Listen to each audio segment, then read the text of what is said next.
Sir ते काय सांगाल आज तुम्ही मनोज जरांगे पाटील यांची भेट घेतलेली आहे आज तिसरा आपले दिवस. मराठा समाजाचे थोर नेते आज मी एक समाजाचा प्रतिनिधी करतो मराठा समाजाचा कारण मी आज मुंबईमध्ये हा येऊन तिसरा दिवस झाला आणि त्यांची तब्येतीची विचारपूस करण्यासाठी मी आलो होतो आणि खूप मला बरं वाटलं आणि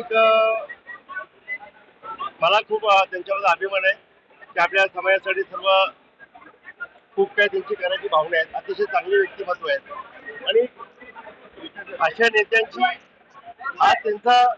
खूप प्रामाणिकपणे समाजासाठी सर्व करायला आहे आणि त्यांच्या काही मागण्या रास्त आहेत. खरं मला एवढं पण माहिती आहे की आज श्रद्धेय बाबासाहेब आंबेडकर साहेबांची घटना ह्या घटनेचा मान सन्मान राखून आपल्याला ज्या घटनेचे कुठेही तोडफोड न करता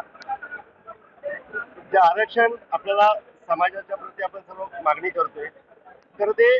घटना कुठेही न हात लावता आपल्याला द्यायचा प्रयत्न आपण सरकार करत असेल आणि करते. तर मला आता त्यांच्यावर प्रेस जाणवलं बोलत होतं म्हणून की काही आमचे शिवराय बांधव त्याला त्यांच्यावर घडते काही ठिकाणी वाशिरी घटना घडली तिथं सांगितलं की बाबा पोलिसांनी गाडी आणली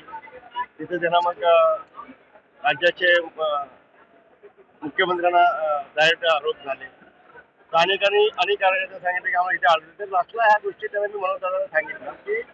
सगळ्याच गोष्टी काय त्यांच्या कहाणी माहिती असतात नंतर वर्गाला तातडीने काय असतील तर मला सांगा. आज मी आपल्यासाठी काय असेल तर मी एक समाज बांधव म्हणून मी तुमच्यासोबत खांद्याला खांदून काम करायला तयार आहे आणि कुठे गाडी अडवली म्हणा किंवा कुठे अन्याय होत असेल आपल्या समाजामध्ये तर मी हक्काने तुमच्याकडे बोलू शकतो आणि काही प्रश्न तातडीचे असतील तर मी साहेबांना मी त्यांचा एक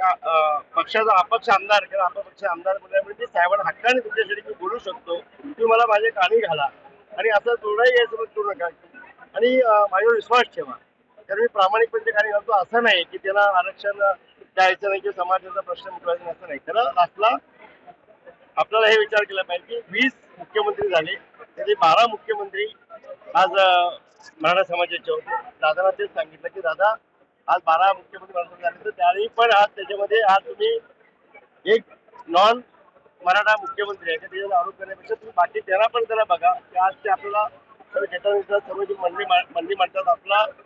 सूचना करतात तर मला असं वाटतं कुठेतरी मनोज दादा अतिशय चांगला प्रामाणिक कार्यकर्ता मराठा समाजासाठी असा नेता पुन्हा होणार नाहीये आणि अशा नेत्याची आम्हाला खूप गरज आहे. खरं काही लोकांना मला सूचना एवढंच करायची की वातावरण कधी शांतते पद्धतीने जावं. आज गणेश उत्सवाचा काळ आहे. आज महाराष्ट्राची जनता हिंदुत्वाची आपली सर्व ही जनता आणि सण वारे ते सर्व आपल्या समाजाला पण त्रास होतोय आणि इतर आमच्या गावाचा त्रास होतोय. इकडचे हॉस्पिटल आहेत मेडिकल हॉस्पिटल आहे तर त्या दृष्टिकोनातून हा सर्व त्रास कमी व्हावा आणि हा प्रश्न मी लालबाग राजाच्या मी प्रार्थना केली की लवकरात लवकर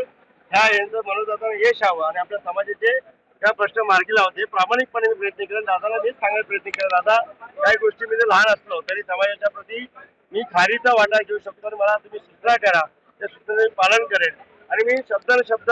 जसे मी राज्याचे नेते देवेंद्र फडणवीस साहेबांच्या समोर मांडणी करेल कारण काही गोष्टी त्याला माहीत नसते आणि मीडिया समोर आपण या गोष्टी आता मी बघितल्या माझ्या डोळ्याने की काही गोष्टी ते आता तिसरा दिवस उपवासाचा आहे थोडासा म्हणजे मी समजू शकतो त्यांच्या भावना आणि टाकाच्या भरात त्यांचा तो हे होणं स्वाभाविक आहे. खरं काही गोष्टी आमच्या समाज बांधवांनी पण त्याला काही गोष्टी सांगितलं की या व्हेरीफाय करा मला सांगा मी करेन ह्या ज्या ज्या गोष्टीविषयी चिडचिड होते त्या गोष्टी प्रामुख्याने मी माझ्या खांद्यावर घेईन आणि समाज बांधवांशी जिथं न्यायालयाची भूमिका राहील. मी कुठे गाडी आवडली कुठे असते साहेबांनी गाडी आवडली कुठल्या विटनेसला कुठे अडचण झाली किंवा समाज बांधवांना कुठे त्रास न होईल मी गंभीरपणे काळजी घेईन आणि आपल्या समाजाच्या प्रती आपल्याला काय रास्त मागण्या असतील आणि ज्या महत्वाच्या असतील तर मी राज्याचे मुख्यमंत्री देवेंद्र फडणवीस साहेबांच्या मी कार्यकर्ते तेवढी त्यांची अपेक्षा त्यांच्यासाठी बोलून दाखवली बोलतो. तुम्ही म्हटलं की मी चर्चा करून देवेंद्र फडणवीसांना बोलू शकतो चर्चा करू शकतो तर देवेंद्र फडणवीस काही बोलणं झालंय का? अजिबात नाही अजिबात. मी एक समाज बांधव माझ्या समाजाचा म्हणून समाजाचे नेते आपल्या समाजासाठी करतात मी समाज बांधव मी जरी असते मराठा समाजाचा शाळी मराठा माझ्याचं एक वाटतं की माझ्या समाजासाठी मी काहीतरी करावं त्या भावनेतून आलो. मला मी कोणाचा आदेश पण घेऊन नाही आलो आणि कोणाचा मी हे नाही केलं गाडी पण नाही घेतला माझ्या समाजाला मी म्हणून दादालाही आत्ता पण आलो नंतर जेव्हा पण तिकडे राहायला होतो की तेव्हा पण त्याला भेटायला गेलो आणि